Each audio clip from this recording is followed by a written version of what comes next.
Good evening and welcome to Thursday's edition of the Regional News.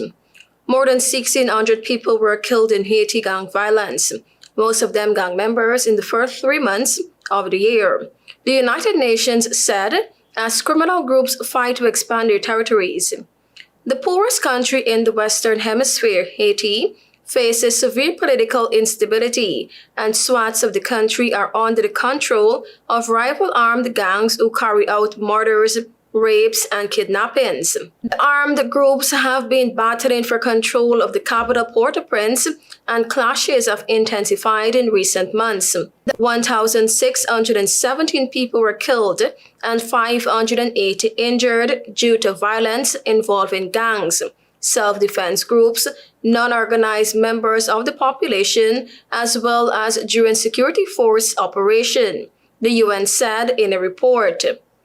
A Kenyan-led force authorized by the United Nations has failed to push back the gangs. The mission has around 1,000 police officers from 6 countries, but was intended to have 2,500.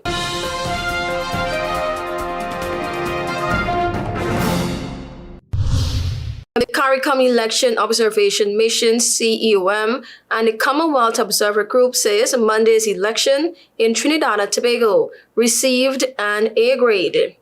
Speaking at a media conference at the Hilton Trinidad, Port of Spain, CEOM Chief of Mission Ian Hughes described the process as good. Despite media reports of irregularities, Hughes emphasized that nothing significant was observed or reported. He complimented the Election and Boundaries Commission (EBC) on its handling of the electoral process. However, a few instances of polling stations not being user-friendly for the differently abled were noted.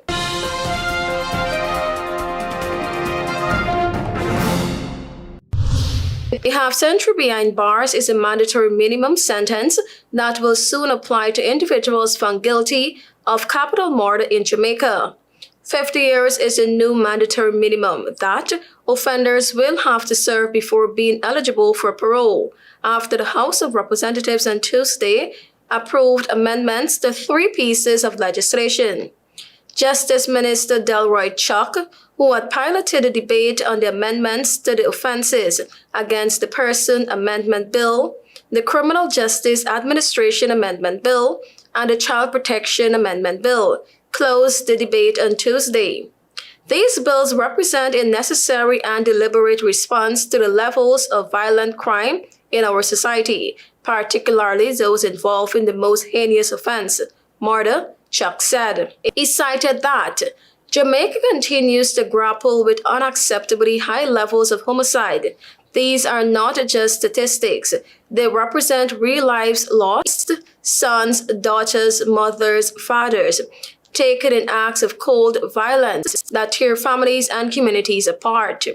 Thank you for watching. I am Tiana Cole.